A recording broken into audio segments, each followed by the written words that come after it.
Hey guys, Bruce here at Cincy Slots. Today I want to go over a car that BRM released uh, probably a year ago, maybe more, that I've been sitting on and just never got around to finishing the video. So today I'm going to finish it up so I can get it off my plate and move on.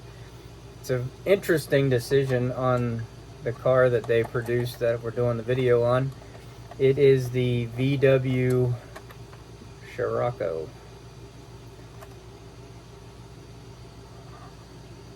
Now, I thought these cars were super cool back in the day. And I like this one as well. So it's got the same for all you guys. This is 124. For you guys that are into the 132nd Revos, as I am, it's basically the same as that, just bigger.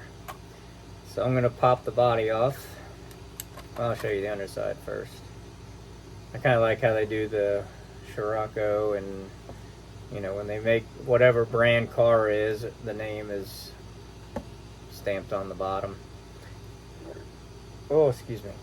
So, and everyone knows my biggest beef with BRM is they don't have a uniform wheel. The Porsche 962s had a different wheel. The McLaren F1 had a different wheel, and none of them matched up with any other tire on the market. And so you have to use their stuff or create a new mold so you can get silicones and urethanes from Super Tires. And since this car specifically, at the moment, I believe there's only 2 releases of this car. There's this one, and we still have one of the silver and blue release. But these are like, these are more like the Revo slot, where it's a double flanged one on, you know, on either side, and the center is completely smooth. So that's just my 2 cents. I like when slot car companies come out with a tire that can be, or a rim that can be shared with tires across the board. Just makes it so much easier for the consumer. I understand they want you to buy their product, but it just makes it a pain for the user that wants to use their specific thing and they can't because they did this. But all in all, it's a great car. It has the independent spindles on the front. They're really solid. They don't, you know, there's not a lot of movement like most of the independent spindle type cars that you're used to. It does look like you can make it a solid axle if you had a 3mm axle that was, I don't know, 4 inches long, it looks like. Let's see. Probably say 3 3/3 long. No, 2 3/4 long. Yeah, 2 3/4. And you might be able to just make it a solid axle, which I would prefer, but at any rate. Same as the Revo slots, you got the 4 floater nuts. I tried to use electrical tape to quiet it down. It did work a little bit. I've got a little bit of oil so it doesn't get hung up anywhere. And I did take a file around all the holes just in case there's anything that was left in manufacturing. So that's all cleaned up. Gear mesh is really nice. It runs great.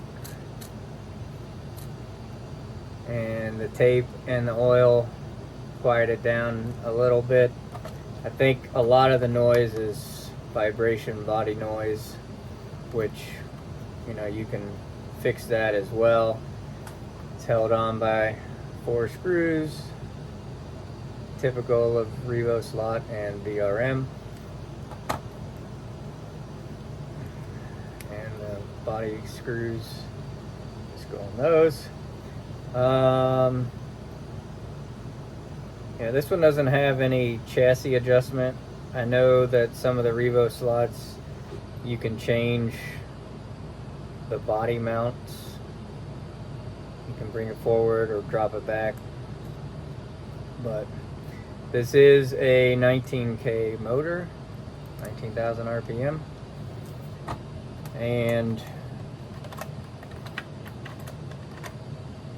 I will show you some photographs. Uh-oh, what did I do?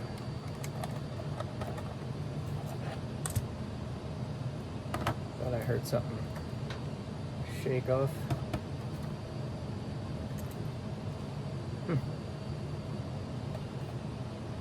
I don't know.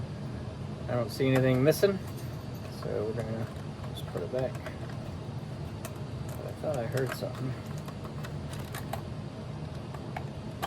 But you can stretch it back on like a, the old AFX. And you don't want those tightened down anyhow. You want the body to move a little bit if possible. You might want to take a file and make the notch a little bit bigger, just so the screws don't hang up. But I don't have the issue with them hanging up, but some people would probably do that anyhow. But yeah, there you go. The Scirocco VRM. If you can still find one, I recommend it. It's definitely a unique addition to anybody's collection, that's for sure. And if you want to order the silver and blue version, you can pick that up at CincySlots.com. Thanks for watching. Have a good day.